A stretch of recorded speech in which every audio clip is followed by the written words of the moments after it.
Hello everyone. हम chapter 1 periodic classification कर रहे हैं। तो आज जो हम पीरियोडिक प्रॉपर्टी पढ़ने वाले हैं वो है इलेक्ट्रॉन एफिनिटी। इलेक्ट्रॉन एफिनिटी क्या होती है? सबसे पहले तो आप इसकी डेफिनेशन लिखेंगे। Electron affinity affinity electron affinity क्या होती है, इसकी डेफिनेशन लिखेंगे। सबसे पहले amount of energy released amount of energy released when electron is added to neutral isolated gaseous atom। ठीक है, क्या होती है जो इलेक्ट्रॉन एफिनिटी होती है वो बेसिकली क्या होती है? अमाउंट ऑफ एनर्जी रिलीज जब हम एक इलेक्ट्रॉन को ऐड करते हैं किसी गैसियस न्यूट्रल आइसोलेटेड एटम। अब इसका क्या मीनिंग है वो मैं आपको पहले ही समझा चुकी हूँ कि हमने किसी भी प्रॉपर्टी को अगर स्टडी करना है तो हमें उस एटम को आइसोलेट करना पड़ेगा, अलग लेके जाना पड़ेगा। ठीक है, तो दिस इज दिस। उसके बाद क्या है? Electron affinity. जैसे फॉर एग्जांपल मैंने ले लिया ये एटम ए, ठीक है, गैसियस स्टेट में। ठीक है, इसमें इलेक्ट्रॉन को ऐड करवाया। ठीक है, तो ये बन गया ए माइनस। साथ में इसमें जो एनर्जी रिलीज हुई सपोज वो है 5 इलेक्ट्रॉन वोल्ट। ठीक है, तो जो ये 5 इलेक्ट्रॉन वोल्ट होगी वो इलेक्ट्रॉन एफिनिटी होगी। अब देखो ध्यान रखना है, इलेक्ट्रॉन एफिनिटी को हमारे पास जो इलेक्ट्रॉन एफिनिटी होती है वो जनरली पॉजिटिव हमारे पास आती है। पॉजिटिव आती है जनरली, नॉट ऑलवेज। पॉजिटिव आती है जनरली। ठीक है, मोस्टली सभी केसेस में हमें ये पॉजिटिव ही देखने को मिलती है। ठीक है, इलेक्ट्रॉन एफिनिटी। तो आपने ध्यान रखना है कि ये हमारे पास आप ऐसे समझ सकते हो कि एबिलिटी कितनी है किसी की इलेक्ट्रॉन को एक्सेप्ट करने की। तो वो हम हमेशा कैसे लेंगे? पॉजिटिव में, क्योंकि किसी की एबिलिटी को हम एबिलिटी की बात कर रहे हैं तो हम हमेशा उसको पॉजिटिव में लेंगे। इसको ध्यान रखना है कि हमारे पास कैसी आती है, जनरली पॉजिटिव आती है। ठीक है, दूसरा आता है हमारे पास electron gain enthalpy. Electron gain enthalpy, ठीक है, तो ये भी सेम चीज होती है कि हमारे पास कितनी अमाउंट ऑफ एनर्जी रिलीज हुई है जब इलेक्ट्रॉन गेन हुआ है, सेम चीज। ठीक है, ये भी सेम यही इसकी डेफिनेशन है कि जब इलेक्ट्रॉन गेन हुआ है किसी भी आइसोलेटेड गैसियस एटम के अंदर तो कितने अमाउंट ऑफ एनर्जी रिलीज हुई है वो इलेक्ट्रॉन गेन एंथैल्पी है। अब ध्यान रखना है ये एंथैल्पी है, यहाँ पे एंथैल्पी है। एंथैल्पी का मतलब हीट। हीट को हम कैसे रिप्रेजेंट करते हैं? डेल्टा एच से। अब डेल्टा एच क्योंकि अमाउंट ऑफ एनर्जी रिलीज हुई है तो डेल्टा एच हमेशा क्या आएगा? नेगेटिव आएगा जनरली। ठीक है, और आपने क्या ध्यान रखना है कि जो इसको मैंने लिख दिया delta easy, electron gain enthalpy. ठीक है, इलेक्ट्रॉन गेन ईजी लिख दिया। तो आपने हमेशा ध्यान रखना है जो ईजी होगा वो हमेशा इलेक्ट्रॉन एफिनिटी के इक्वल आता है। बस क्या डिफरेंस होता है? साइन का। ठीक है, अगर इलेक्ट्रॉन एफिनिटी आपके पास कितनी है? 5 इलेक्ट्रॉन वोल्ट है, तो इलेक्ट्रॉन गेन एंथैल्पी जो आपके पास होगी वो कितनी होगी? वो होगी -5 electron volt.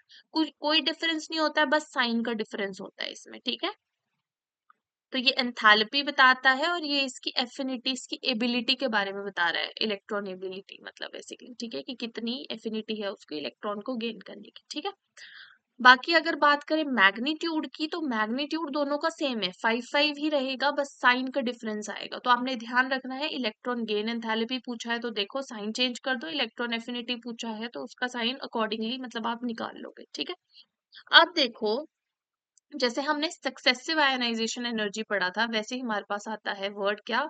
Successive electron affinity. ठीक है, सक्सेसिव इलेक्ट्रॉन एफिनिटी सेम क्या होगा इसमें कि जैसे हमारे पास क्या है, ये एटम ए है।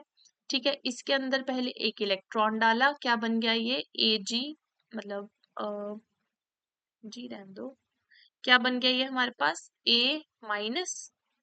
ठीक है, क्या बन गया ये हमारे पास? ए माइनस। ठीक है, और साथ में क्या हुई है? इलेक्ट्रॉन एफिनिटी 1 यहाँ पे हो गई है ना, जो हमारे पास इलेक्ट्रॉन एफिनिटी आई 1।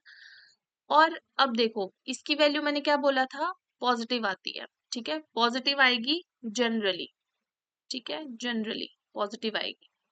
उसके बाद क्या है, ए माइनस के अंदर सपोज हमने सक्सेसिव लेना है ना, एक और इलेक्ट्रॉन डाल दिया, क्या बन गया ये A2 minus plus electron affinity 2।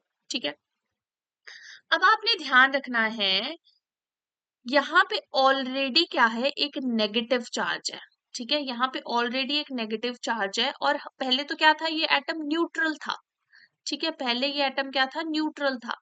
अब इसके ऊपर चार्ज आ गया नेगेटिव, एक और इलेक्ट्रॉन अगर इसके अंदर डालेंगे तो टू नेगेटिव चार्ज हो जाएगा, यानी कि इलेक्ट्रॉन इलेक्ट्रॉन रिपल्जन वाला फैक्टर भी यहाँ पे बढ़ जाएगा। ठीक है, तो है क्या कि जब यहाँ पे नेगेटिव चार्ज अगर इसके ऊपर आ गया, जब ये न्यूट्रल नहीं है मतलब, तो क्या होगा, उस केस में हमारे पास हमें एनर्जी प्रोवाइड करनी पड़ेगी।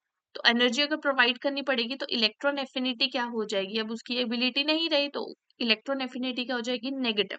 तो हमेशा ऑलवेज जो हमारे पास सेकंड इलेक्ट्रॉन एफिनिटी होगी E2 वो हमेशा नेगेटिव आएगी। सिमिलरली हमारे पास है A2 माइनस प्लस इलेक्ट्रॉन क्या बन जाएगा, A3 माइनस।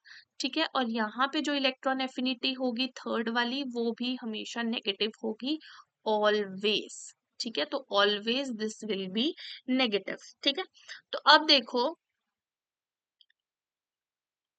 तो आपने ये ध्यान रखना है कि हमारे पास इन केसेस में जो ये दो केस है इसमें क्या हो रहा है, energy needs to be provided. ठीक है, प्रोवाइडेड, तो आपने ध्यान रखना है। ठीक है, इन दोनों केसेस के लिए। इसके बाद देखो, जैसे for example you have a question, आपके पास एक क्वेश्चन है। क्या क्वेश्चन है कि electron affinity 1 plus electron affinity 2 जो होती है वो आपके पास क्या आएगी, फर्स्ट इज जीरो आएगी। ठीक है, second is less than zero यानी कि नेगेटिव आएगी, third is greater than zero यानी कि पॉजिटिव आएगी, या फिर वो डिपेंड करेगी on the nature of, depend on the nature of element. ठीक है, तो अब बताएंगे कि इनमें से कौन सा ऑप्शन रहेगा इसका करेक्ट आंसर। सोचो जरा एक बार। अब आप सोचोगे जीरो होगी, क्या पता, लेकिन जीरो तो तब होगी कि देखो मैंने क्या बोला कि जो इलेक्ट्रॉन एफिनिटी 1 होगी वो तो पॉजिटिव होगी। ठीक है, और जो इलेक्ट्रॉन एफिनिटी 2 3 4 जितनी भी होगी सक्सेसिव आगे वो नेगेटिव ही होगी। तो आंसर जीरो कब आएगा, जब ये सपोज ये कितनी है +2 और ये है -2, आंसर आ गया जीरो। लेकिन हमेशा आपने याद रखना है जितनी ये इलेक्ट्रॉन एफिनिटी 1 पॉजिटिव होती है ना, तो जो इलेक्ट्रॉन एफिनिटी 2 3 4 ये इतनी ज्यादा नेगेटिव होती है। जैसे सपोज अगर ये +2 है तो ये +5 होगी, +6 होगी, मतलब इसकी वैल्यू हमेशा ही काफी ज्यादा नेगेटिव होगी। क्योंकि मैंने क्या बोला है कि जब हमारे पास ऑलरेडी नेगेटिव चार्ज आ जाता है और उसमें हमने इलेक्ट्रॉन ऐड करें तो इलेक्ट्रॉन इलेक्ट्रॉन रिपल्जन्स बढ़ रहा है, जिसकी वजह से हमें बहुत ज्यादा एनर्जी प्रोवाइड करनी पड़ेगी इलेक्ट्रॉन को ऐड करने के लिए। तो ये नेगेटिव वैल्यू हमेशा ही इस पॉजिटिव वाली वैल्यू के मैग्नीट्यूड से, हमेशा ये नेगेटिव वाला जो मैग्नीट्यूड होगा वो हमेशा ही हमारे पास ज्यादा होगा। ठीक है, तो आपने ध्यान रखना है अगर हमारे पास ये सपोज +2 है तो ये ऐसी होगी +5 +3, जिस वजह से हमारे पास जो इनकी प्लस करके जो भी वैल्यू आएगी वो हमेशा कैसी आएगी, नेगेटिव ही आएगी, यानी कि less than zero. Okay, similarly same चीज है आपके पास। ठीक है, सेम क्वेश्चन है, तो इसमें आपने ये बताना है कि ΔH1 जो होगा प्लस ΔH कौन सा, ये इलेक्ट्रॉन गेन वाला, इलेक्ट्रॉन गेन एंथैल्पी वाला ΔH है। ठीक है, जो सेकंड होगा वो क्या आएगा। अब देखो मैंने क्या बोला था, आपने ये वैल्यूज निकालनी है। ठीक है, ये नेगेटिव आ रही है यानी कि ये क्या आएगा, पॉजिटिव आएगा, तो ग्रेटर देन जीरो। ठीक है, हमेशा ΔH क्या होगा, जो इलेक्ट्रॉन गेन एंथैल्पी होगी वो हमेशा क्या होगी, नेगेटिव ऑफ इलेक्ट्रॉन एफिनिटी। तो इलेक्ट्रॉन एफिनिटी नेगेटिव आई है तो वो पॉजिटिव होगी। जैसे कि इसमें देखो फर्स्ट वाले के लिए, जो ये फर्स्ट रिएक्शन हुई है इसके लिए जो ΔH है वो क्या होने वाला है, वो नेगेटिव होने वाला है, क्योंकि ये इसमें क्या हो रहा है, फर्स्ट वाली रिएक्शन खुद से ही हो रही है तो यहाँ पे इलेक्ट्रॉन एनर्जी जो है वो रिलीज हो रही है, इसलिए क्या हो जाएगा, ΔH नेगेटिव। इन दोनों में एनर्जी देनी पड़ रही है तो इसलिए ये एंडोथर्मिक रिएक्शन है, डेल्टा पॉजिटिव, और काफी ज्यादा देनी पड़ रही है तो इसलिए डेल्टा एच जो पॉजिटिव होगा वो काफी ज्यादा पॉजिटिव होगा, जिसकी वजह से जो पूरी वैल्यू टोटल वैल्यू आएगी वो पॉजिटिव वैल्यू आएगी। तो these two results are also important. ठीक है, उसके बाद देखो नेक्स्ट हमारे पास है क्वेश्चन। इसमें क्वेश्चन है कि जैसे नाइट्रोजन प्लस 3 इलेक्ट्रॉन्स है, क्या बना हमारे पास N3 माइनस। ठीक है, इसके लिए आपने डेल्टा एच बताना है कि क्या होगा। इस रिएक्शन के लिए you need to tell what is आपके पास क्या होगा, इसमें डेल्टा एच पॉजिटिव होगा या नेगेटिव होगा। देखो ये रिएक्शन कैसी हुई होगी, सबसे पहले एक इलेक्ट्रॉन ऐड हुआ होगा, N माइनस बना होगा। ठीक है, फिर हमारे पास क्या हुआ होगा, N माइनस में एक और इलेक्ट्रॉन ऐड हुआ होगा, क्या बना होगा N-2। ठीक है, फिर हमारे पास एक और इलेक्ट्रॉन ऐड हुआ होगा N2 माइनस में, और क्या बना होगा N3 माइनस, ऐसे ही हुआ होगा। इन सबको ऐड कर लो, ऐड कर लोगे तो ये कैंसिल हो जाएगा, ये कैंसिल हो जाएगा, क्या बन जाएगा N+3 इलेक्ट्रॉन। ठीक है, N3 माइनस। ठीक है, तो बोलने का मतलब ये है कि ये 3 रिएक्शंस हुई होगी सक्सेसिवली, फिर हमारे पास ये बना है जो यहाँ पे दिया है। इनके लिए डेल्टा एच क्या होगा, देखो फर्स्ट वाली के लिए डेल्टा H1 होगा, फिर डेल्टा H2 होगा, डेल्टा H3 होगा। फर्स्ट वाली के लिए आपको पता है इलेक्ट्रॉन एफिनिटी पॉजिटिव है, यानी कि डेल्टा H नेगेटिव होगा, बाकी सबके लिए डेल्टा H पॉजिटिव होगा। ठीक है, क्योंकि यहाँ पे क्या है, इलेक्ट्रॉन एनर्जी जो है हमें इलेक्ट्रॉन गेन एंथैल्पी जो है वो हमें प्रोवाइड करनी पड़ रही है, इसलिए डेल्टा एच क्या होगा, पॉजिटिव होगा। यानी कि जो टोटल डेल्टा एच बनेगा वो क्या बनेगा, हमारे पास पॉजिटिव ही बनेगा। टोटल छोड़ो, ये तो फिर भी 2 पॉजिटिव के 1 नेगेटिव के, अगर हम फर्स्ट 2 डेल्टा एच की बात करते हैं तब भी हमारे पास क्या आता, हमने अभी अभी ऊपर किया है, पॉजिटिव ही आता डेल्टा एच। ठीक है, तो डेल्टा एच क्या आएगा हमारे पास, पॉजिटिव। ठीक है, इस पर्टिकुलर क्वेश्चन के लिए। ओके,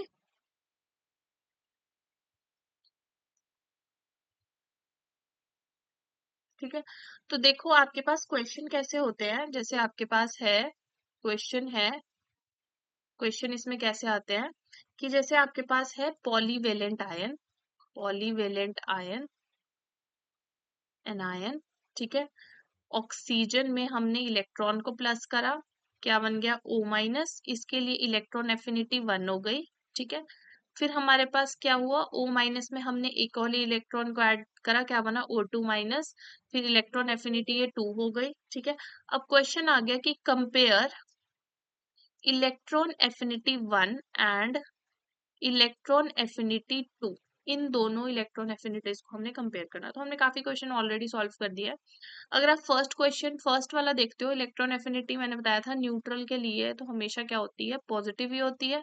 और बाद में हमारे पास क्या होता है, क्योंकि हमें एनर्जी प्रोवाइड करनी पड़ती है, तो इस केस में डेल्टा एच पॉजिटिव होता है क्योंकि एनर्जी प्रोवाइड करनी पड़ रही है, यानी कि जो ईए होगा वो नेगेटिव होगा। हाँ, आप ऐसे भी सोच सकते हो, जैसे कि फर्स्ट वाली है, जब न्यूट्रल है आपके पास कोई भी एटम, उसमें जब इलेक्ट्रॉन ऐड करते हो तो हमेशा एनर्जी रिलीज होती है, तो इसके लिए डेल्टा एच क्या होगा, नेगेटिव होगा, क्योंकि एनर्जी रिलीज हो रही है, यानी कि ईए क्या होगा, पॉजिटिव होगा, इलेक्ट्रॉन एफिनिटी पॉजिटिव होगा। कोई भी एक चीज निकालो, दूसरे को उसका ऑपोजिट कर लो।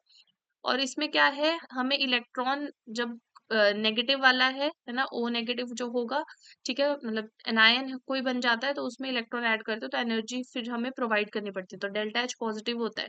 डेल्टा एच पॉजिटिव होता है, यानी कि जो ईए होगा वो क्या होगा, नेगेटिव होगा। ठीक है, और ये इतना ज्यादा नेगेटिव होता है, जो सेकंड वाले का मैग्नीट्यूड होता है वो इतना ज्यादा होता है कि हमारे पास फर्स्ट वाला भी उसके सामने कम होता है। ठीक है, तो यहाँ पे क्या हो जाएगा, अगर हम बात करें EA1 की और EA2 की, तो जो EA1 है वो हमारे पास ग्रेटर है EA2 से। अब देखो सपोज आपसे क्वेश्चन ऐसे नहीं पूछा है, आपको बोला है कंपेयर मैग्नीट्यूड, आपको इनका मैग्नीट्यूड कंपेयर करना है।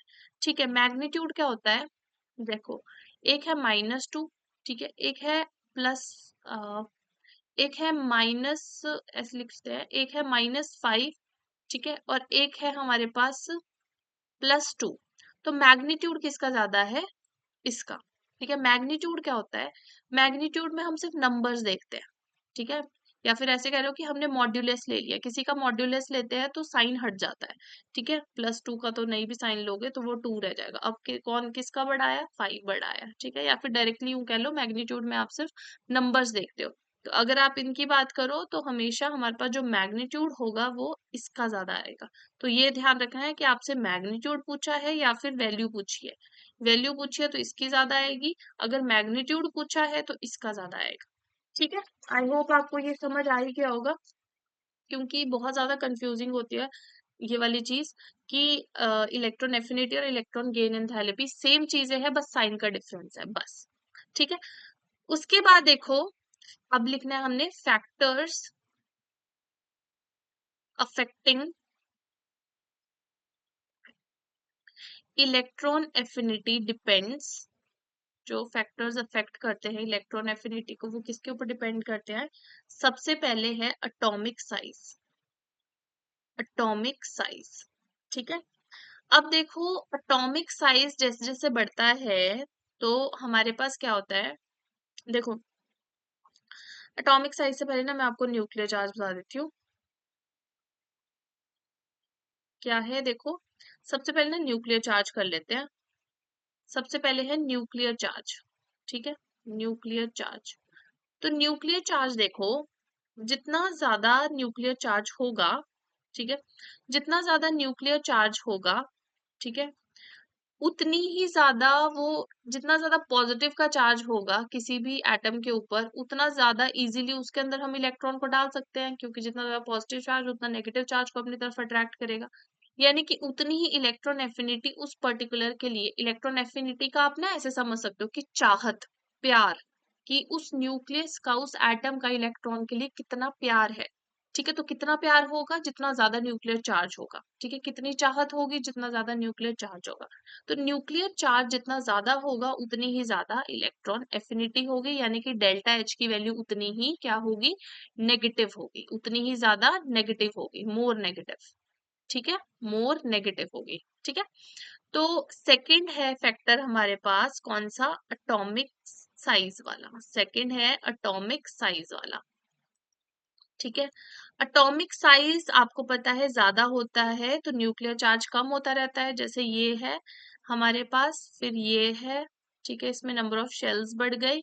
फिर हमारे पास क्या है, ये है। देखो जब हमने इलेक्ट्रॉन को ऐड करवाना वो सबसे बाहर वाली शेल में आएंगे। अब बाहर वाली शेल तक इस न्यूक्लियस का इफेक्ट कितना ज्यादा है वो डिपेंड करता है न्यूक्लियस से बाहर वाली शेल तक डिस्टेंस। ठीक है, तो डिस्टेंस जिसमें सबसे कम होगा उसका इफेक्ट सबसे ज्यादा होगा न्यूक्लियस का। तो न्यूक्लियस का इफेक्ट ज्यादा होने का मतलब हो गया कि इलेक्ट्रॉन एफिनिटी भी ज्यादा होना। लेकिन अगर हमारे पास क्या होगा, न्यूक्लियस से यहाँ तक का डिस्टेंस जैसे जैसे बढ़ता जाएगा वैसे वैसे उसका इफेक्ट भी कम होता जाएगा, यानी कि इलेक्ट्रॉन एफिनिटी, इलेक्ट्रॉन की चाहत भी कम होती जाएगी। ठीक है, तो हम क्या बोलेंगे, जैसे जैसे हमारे पास एटॉमिक साइज इंक्रीज होता जाएगा इलेक्ट्रॉन एफिनिटी हमारे पास डिक्रीज होती जाएगी और डेल्टा एच नेगेटिव होगा, लेकिन लेस नेगेटिव होगा। ऊपर वाले में मोर नेगेटिव होगा, यहाँ पे लेस नेगेटिव होगा। क्लियर है। उसके बाद देखो थर्ड फैक्टर कौन सा पढ़ रहे थे हम, इलेक्ट्रॉनिक कॉन्फ़िगरेशन। तो सेम यहाँ पे भी वही चीज आएगी। हमने थर्ड फैक्टर जो देखना है वो क्या देखना है, इलेक्ट्रॉनिक कॉन्फ़िगरेशन। ठीक है, मैंने क्या बोला था, नॉर्मल कॉन्फ़िगरेशंस पे तो कुछ नहीं होता है, लेकिन जो कॉन्फ़िगरेशन स्टेबल होती है, कौन सी वाली, half filled and fully filled, वहां पे कहानी बदल जाती है। कौन सी वाली कॉन्फ़िगरेशन, स्टेबल। स्टेबल वाली कॉन्फ़िगरेशन दो होती है, एक होती है हाफ फिल्ड और दूसरी होती है हमारे पास फुल्ली फिल्ड। ठीक है, फुल्ली फिल्ड। ठीक है, ये दो कॉन्फ़िगरेशन होती है, half filled and fully filled. अब देखो जो हाफ फिल्ड और फुल्ली फिल्ड होती है ये कॉन्फ़िगरेशन स्टेबल होती है। हाफ फिल्ड जैसे P3 या D3, फुल्ली फिल्ड यानी कि D10 या फिर P6, है ना, या फिर F14, ये वाली हमारे पास फुल्ली फिल्ड होती है। तो fully filled configurations are stable. तो जो स्टेबल कॉन्फ़िगरेशंस हैं वो तो इलेक्ट्रॉन्स नहीं जाएंगे अपने अंदर। अब कोई कॉन्फ़िगरेशन P3 है, ठीक है, तो वो नहीं चाहेगी कि ये P4 बन जाए, क्योंकि P4 बन जाएगा तो इसकी जो ये सिमेट्री थी, स्टेबिलिटी थी, वो खराब हो जाएगी। तो हमारे पास क्या होगा, जो हाफ फील्ड और फुल्ली फील्ड कॉन्फ़िगरेशंस होती है इनके लिए एफिनिटी इतनी वेरी लेस होती है, बहुत कम होती है, ऑलमोस्ट इक्वल टू 0 ही होती है इनके लिए इलेक्ट्रॉन एफिनिटी। ठीक है, तो आपने ध्यान रखना है फुल्ली फिल्ड और हाफ फिल्ड कॉन्फ़िगरेशंस इनके लिए इलेक्ट्रॉन एफिनिटी काफी कम होगी। ठीक है, तो ये थे फैक्टर्स जो कि अफेक्ट कर रहे थे। अब ये काम आएंगे आगे, अब जब हम ट्रेंड्स बताएंगे और उसमें फिर एक्सेप्शन। ऐसे ही कर रहे हैं ना हम, पहले हम पीरियोडिक जो भी प्रॉपर्टी है वो पढ़ रहे हैं, उसके बाद मैं बता रही हूँ कि उन प्रॉपर्टीज को अफेक्ट करने वाले फैक्टर्स कौन कौन से हैं, फिर हम ट्रेंड्स पढ़ रहे हैं। ट्रेंड्स में जो regular trends along the period या फिर डाउन द ग्रुप जो आ रहे हैं वो पढ़ रहे हैं। फिर उसके बाद हम एक्सेप्शंस देख रहे हैं कि जो रेगुलर ट्रेंड आना चाहिए वो क्या है और जो रियलिटी है वो क्या है। ठीक है, जो रियलिटी है वहां से क्वेश्चन बनते हैं फिर। ठीक है, तो ट्रेंड्स, अब देखो ट्रेंड्स इन इलेक्ट्रॉन एफिनिटी। ठीक है, तो जैसे कि आपको पता ही है, दो होते हैं, एक अलोंग द पीरियड, ठीक है, और दूसरा हमारे पास क्या आता है, डाउन द ग्रुप, दूसरा आता है डाउन द ग्रुप। ठीक है, डाउन द ग्रुप। ठीक है, अलोंग द पीरियड आपको पता है, अलोंग द पीरियड जो आपके पास न्यूक्लियर चार्ज होता है वो इंक्रीज करता है क्योंकि सेम शेल के अंदर इलेक्ट्रॉन्स आते हैं। तो हमने देखा था कि आयनाइजेशन एनर्जी भी बढ़ रही थी। ठीक है, आयनाइजेशन एनर्जी भी बढ़ रही होती है ना, क्योंकि जितना इफेक्टिव न्यूक्लियर चार्ज होता है उतना इलेक्ट्रॉन को निकालना डिफिकल्ट हो जाता है। और अगर न्यूक्लियर चार्ज बढ़ता है तो इलेक्ट्रॉन एफिनिटी भी बढ़ती है, उस न्यूक्लियस की चाहत बढ़ जाती है इलेक्ट्रॉन्स के लिए। ठीक है, डाउन द ग्रुप क्या होता है, एटॉमिक साइज बढ़ता है। ठीक है, एटॉमिक साइज क्या होता है, इंक्रीज होता है, इफेक्टिव न्यूक्लियर चार्ज भी कम होता रहता है और इलेक्ट्रॉन एफिनिटी भी कम होती है, और आयनाइजेशन एनर्जी भी हम देख रहे थे कम हो रही थी। इजीली इलेक्ट्रॉन निकल पा रहा था क्योंकि इलेक्ट्रॉन न्यूक्लियस के इन्फ्लुएंस में नहीं था। सेम इलेक्ट्रॉन एफिनिटी भी डिक्रीज होगी। ठीक है, ये मैं आपको भी अभी बता चुकी हूँ। उसके बाद देखो नेक्स्ट आपके पास है, क्या है, क्वेश्चन है, arrange the arrange the elements of period 2 in order of electron affinity. ठीक है, आपको सेकंड पीरियड के एलिमेंट्स को in order of electron affinity arrange करना है। Lithium, beryllium, boron, carbon, nitrogen, oxygen, fluorine and neon, ये होते हैं।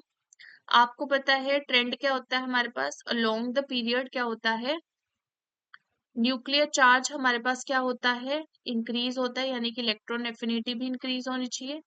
इसके अकॉर्डिंगली हमारे पास क्या होना चाहिए, जो ऑर्डर है वो होना चाहिए कि नियॉन की सबसे ज्यादा, फिर इसकी, ये वाला ऑर्डर होना चाहिए, है ना, न्यूक्लियर चार्ज बढ़ रहा है इसलिए।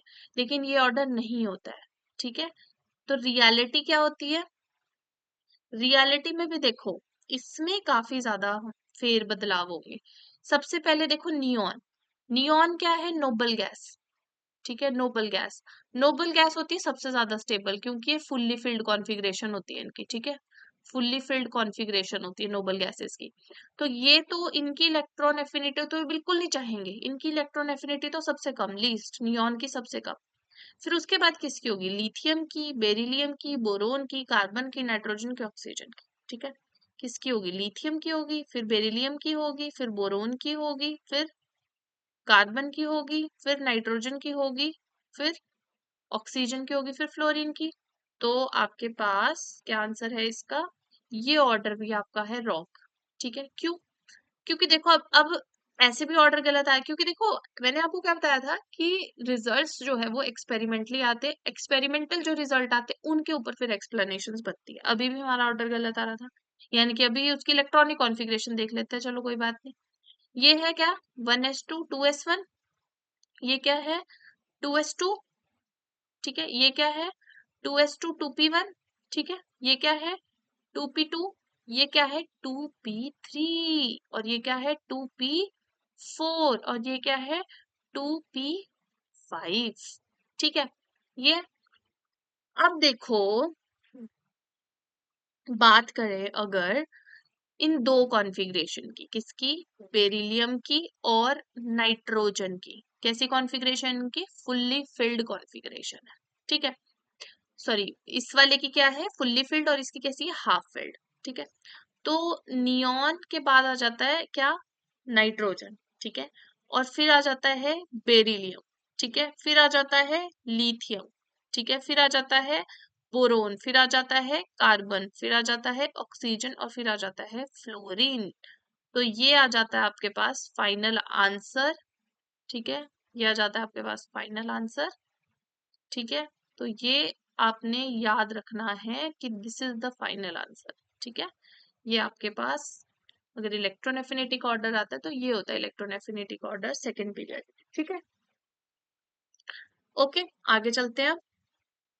आपको जो टॉपिक लगता है ना फिर से समझना, उसको थोड़ा सा पॉज करके देख लिया करो, या फिर नोट डाउन करना है तो आप वीडियो को पॉज करके देख सकते हो, ठीक है। देखो, क्वेश्चन है आपके पास कि which is more stable, which is more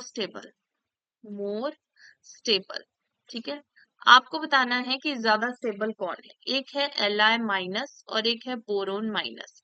कैसे देखोगे कौन ज्यादा स्टेबल है, देख लो ना भाई कि इलेक्ट्रॉन्स ऐड होने के बाद ज्यादा स्टेबल कौन बन रहा है। देखो, बात करें लिथियम की, तो लिथियम की इलेक्ट्रॉनिक कॉन्फ़िगरेशन क्या होती है, लिथियम की, लिथियम माइनस की नहीं, लिथियम की क्या होती है, 1s2 2s1, ठीक है। बात करें बोरोन की, तो उसकी क्या होती है electronic configuration, 1s2 2s2 and 2p1, ठीक है।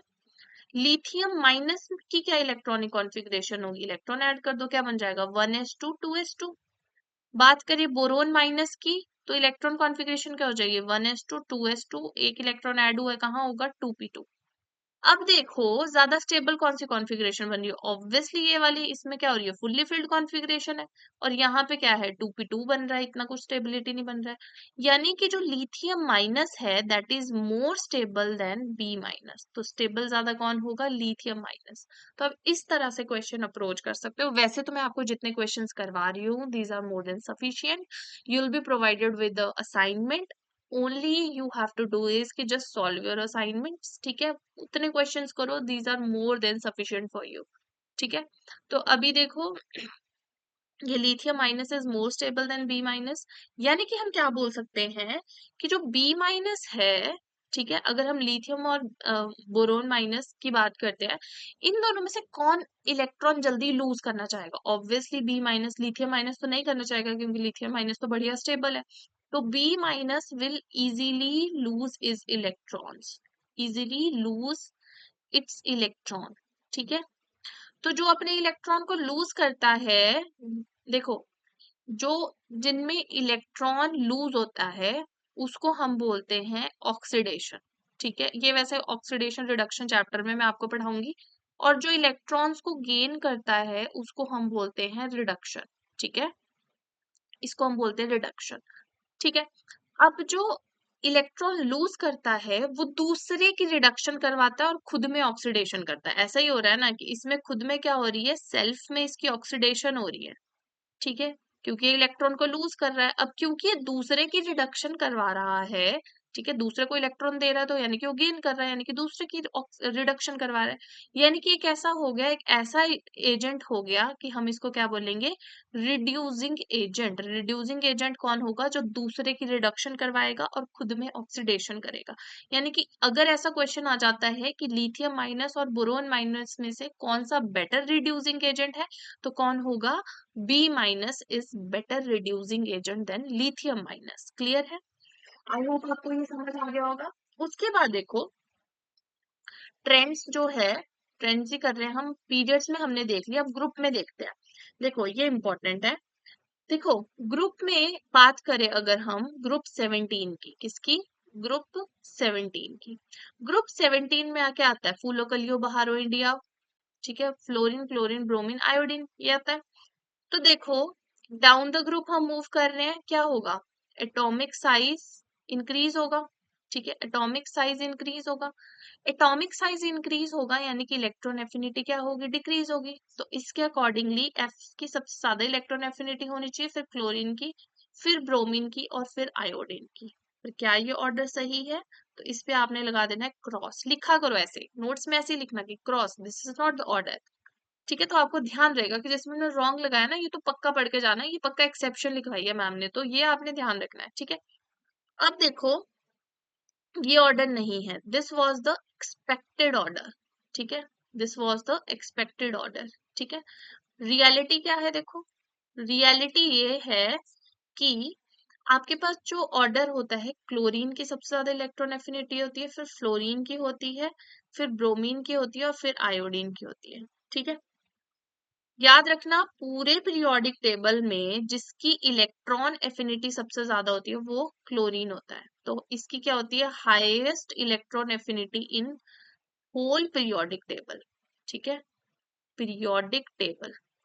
ठीक है, सबसे ज्यादा जो इलेक्ट्रॉन एफिनिटी होती है वो किसकी होती है, इसी की होती है। ठीक है,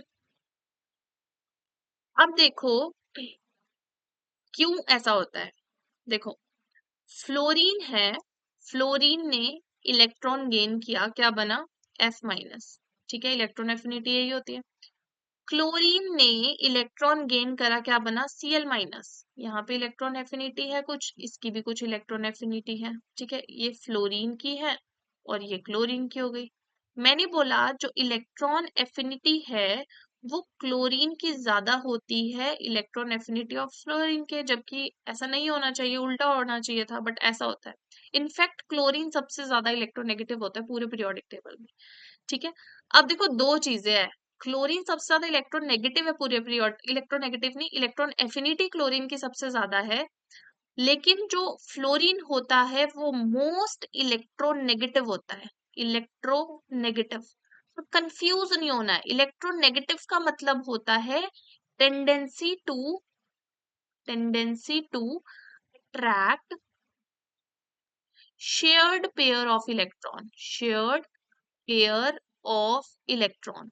ठीक है, कि कोई शेयरिंग में इलेक्ट्रॉन का पेयर है उसको अट्रैक्ट करने की टेंडेंसी कितनी है। जैसे कार्बन और फ्लोरीन का बॉन्ड है, एक कार्बन और क्लोरीन का बॉन्ड है, तो कार्बन और फ्लोरीन के इलेक्ट्रॉन्स आपस में शेयर हो रहे हैं, है ना, कार्बन और फ्लोरीन के जो इलेक्ट्रॉन्स है वो शेयर हो रहे हैं, सिमिलर कार्बन क्लोरीन के इलेक्ट्रॉन शेयर हो रहे हैं ऐसे। तो जो ये इलेक्ट्रॉन पेयर है ये ज्यादा क्लोज होगा फ्लोरीन के। ठीक है, वैसे यहाँ पे भी इलेक्ट्रॉन पेयर शेयर हो रहे हैं, यहाँ पे भी क्लोरीन की क्योंकि ज्यादा इलेक्ट्रोनेगेटिविटी है कार्बन से तो क्लोरीन के पास होंगे, लेकिन जितने पास अपने इलेक्ट्रॉन को फ्लोरीन खींचेगा उतना क्लोरीन नहीं खींच पाएगा। ठीक है, उतना पास क्लोरीन नहीं खींच पाएगा क्योंकि इलेक्ट्रोनेगेटिविटी फ्लोरीन की क्लोरीन से ज्यादा होती है। ठीक है, ये होता है इलेक्ट्रोनेगेटिविटी की टेंडेंसी कितनी है शेयर्ड पेयर ऑफ इलेक्ट्रॉन को अपनी तरफ खींचने की। ठीक है, बट देखो यहाँ पे इलेक्ट्रॉन एफिनिटी की बात हो रही है, एफिनिटी में क्या हो रहा है कि इलेक्ट्रॉन कंप्लीटली उसके पास आ रहा है, यहाँ पे तो खींचा ना उसने, लेकिन यहाँ पे कंप्लीटली इलेक्ट्रॉन उसके पास ही, उसके ऊपर ही आ गया, एटम के ऊपर ही आ गया। फ्लोरीन की इलेक्ट्रोएफिनिटी क्यों ज्यादा होती है, उसका रीजन ये होता है, देखो यहाँ पे तो खींचा था ना इलेक्ट्रॉन, ठीक है, यहाँ पे तो इलेक्ट्रॉन खींचा था, लेकिन यहाँ पे इलेक्ट्रॉन कंप्लीटली आ गया है। अब कोई चीज आ जाती है पास में, साथ में हमारे पास कोई चीज आ जाती है तो उसको रखने के लिए भी तो जगह होनी चाहिए। अब क्योंकि क्लोरीन का जो साइज होता है वो ज्यादा बड़ा होता है फ्लोरीन के साइज से, जिसकी वजह से इसके पास क्या होता है, मोर स्पेस होता है। ठीक है, और इसका तो छोटा सा स्पेस होता है, सेकंड पीरियड का है, दो ही शेल्स है तो इसमें स्मॉल स्पेस होता है। ठीक है, तो ये जो है क्लोरीन जो है क्योंकि इसका ज्यादा स्पेस है तो ये इस इलेक्ट्रॉन को बहुत बढ़िया तरीके से अपने ऊपर रखता है। ठीक है, तो इसी वजह से हम क्या होता है हमारे पास जो क्लोरीन होता है उसकी इलेक्ट्रॉन एफिनिटी क्या होती है, फ्लोरीन की इलेक्ट्रॉन एफिनिटी से ज्यादा होती है। तो this you have to remember, this is important point, क्योंकि यूजुअली मतलब स्टूडेंट्स क्या करते हैं कि फ्लोरीन ज्यादा इलेक्ट्रोनेगेटिव है यानी कि इलेक्ट्रॉन एफिनिटी भी उसी की ज्यादा हो गई, क्योंकि इलेक्ट्रॉन एफिनिटी क्या होता है कि किसी की कितनी कैपेसिटी है इलेक्ट्रॉन अपनी तरफ, मतलब इलेक्ट्रॉन लेने की, तो यहाँ पे खींचने की है और वहां पे अपने ऊपर लेने की है कंप्लीटली इलेक्ट्रॉन। इलेक्ट्रॉन आ गया तो रखना भी पड़ेगा, तो रख क्लोरीन ज्यादा बेटर तरीके से रखता है फ्लोरीन के। ठीक है, अब क्या होता है, लिख लो, more space to occupy electron. ठीक है, अब देखो इसीलिए अगर क्वेश्चन आपसे आ जाता है कि which is more stable, F minus और Cl माइनस, तो Cl minus is more stable then F minus, तो ध्यान रखना आप। ठीक है, नहीं तो हम ऐसे गलती कर देंगे ना कि फ्लोरीन ज्यादा इलेक्ट्रोनेगेटिव है इसलिए नेगेटिव चार्ज ज्यादा स्टेबल है, नहीं, क्लोरीन पे ज्यादा स्टेबल होता है नेगेटिव चार्ज। ठीक है, अब देखो, हमने किया ये ग्रुप 17, ठीक है। अगर हम बात करते हैं ग्रुप 14 की, ठीक है, ग्रुप 15 की, ठीक है, ग्रुप 16 की, उसमें भी यही चीज होती है। देखो, कार्बन, सिलिकॉन, जर्मेनियम, टिन और लेड, ठीक है। यहाँ पे क्या आता है? Nitrogen, phosphorus, arsenic, antimony, bismuth. देखो, मुझे तो वैसे याद है पूरा पीरियोडिक टेबल, मैंने कोई निमोनिक से याद नहीं किया पीरियोडिक टेबल, मुझे वैसे ही याद है डी ब्लॉक के एलिमेंट्स पे भी। और ऐसे मैं आपके लिए फिर भी कोई निमोनिक इसके लिए बना दूंगी और आपको बता दूंगी कैसे याद करना है, ठीक है। ग्रुप 16 में ऑक्सीजन, सल्फर, सेलेनियम, टेलुरियम, ठीक है, पोलोनियम, ठीक है, ये होता है। अब देखो, कुछ कुछ एक के मुझे फिर भी आते हैं, जैसे इसका होता है उससे टेपो, ठीक है। और इससे नेक्स्ट होता है ग्रुप 17, उसका होता है फूलो कलियो बहारो इंडिया आओ, फूलो कलियो बहारो इंडिया आओ, ठीक है, fluorine, chlorine, bromine and iodine, ठीक है। अब देखो,